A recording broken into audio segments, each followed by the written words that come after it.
प्रिय भक्तों नमस्कार। आज हम आपको ब्रह्म मुहूर्त के रहस्यों के बारे में बताएंगे। जैसा कि आप जानते हैं कि एक दिन में 30 मुहूर्त होते हैं।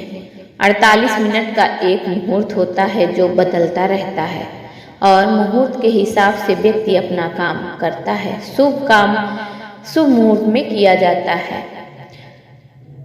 4:24 से सुबह 5:12 का जो समय होता है वह ब्रह्म मुहूर्त का समय होता है। यह तो एक सामान्य जानकारी है, लेकिन हम आपको बताएंगे कि ब्रह्म मुहूर्त में उठने के क्या लाभ हैं। 4:24 के बाद भी यदि आप उठ जाते हैं तो 5:12 के पहले उठना ब्रह्म मुहूर्त में उठना कहलाता है। जब आप ब्रह्म मुहूर्त में उठते हैं तो एक बात का ध्यान रखें कि इस समय पर कभी भी उठने के बाद आप क्या क्या कर सकते हैं। आप मंत्रों का जप कर सकते हैं। इस मुहूर्त में उठकर आप ध्यान कर सकते हैं, भगवान का चिंतन मनन कर सकते हैं। और सबसे बड़ी बात जो है वह यह है कि ब्रह्म मुहूर्त का ये जो समय होता है वो ऐसा होता है जिसमें कि मनुष्य के शरीर में सभी देवी देवताओं का वास होता है।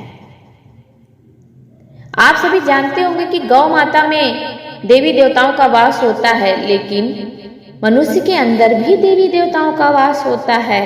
लोग ध्यान नहीं देते, वो अलग बात है।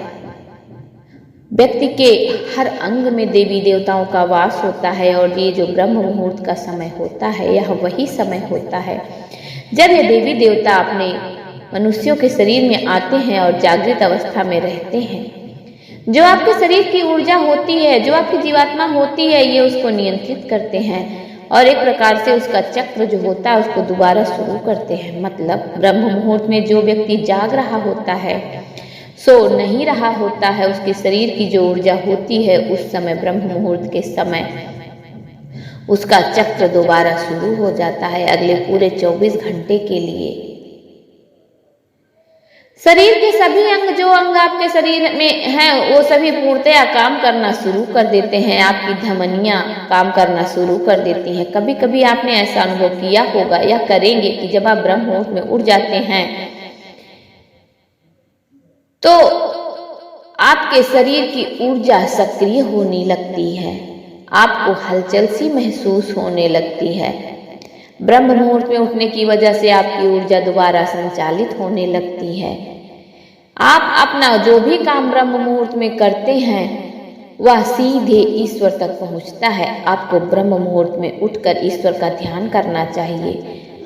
जो इससे आपके जो त्वचा संबंधी रोग होते हैं वो आपको नहीं होते हैं। और अगर किसी को त्वचा संबंधी रोग हो गया है तो वह व्यक्ति यदि ब्रह्म मुहूर्त में उठता है तो धीरे धीरे ये रोग समाप्त होने लगता है।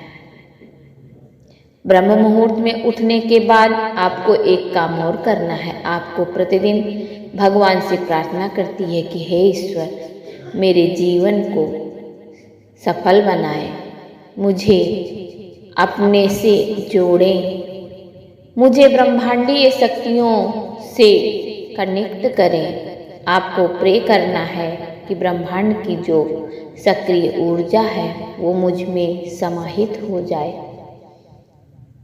ब्रह्मांड की जब ऊर्जा आप में समाहित होने लगती है तो आप जो भी कार्य करते हैं वह सफल होता है। इस समय अगर आपने कोई सिद्धि की है या मंत्र जप कर रहे हैं, कुछ भी कर रहे हैं, तो आपकी ऊर्जा दोगुनी हो जाती है। आपको अनुभव होने लगता है, महसूस होने लगता है कि आपके अगर कोई रोग बीमारी है तो अपने आप ठीक हो जाता है और आपके समस्त अंग अच्छी तरह से कार्य करने लगते हैं।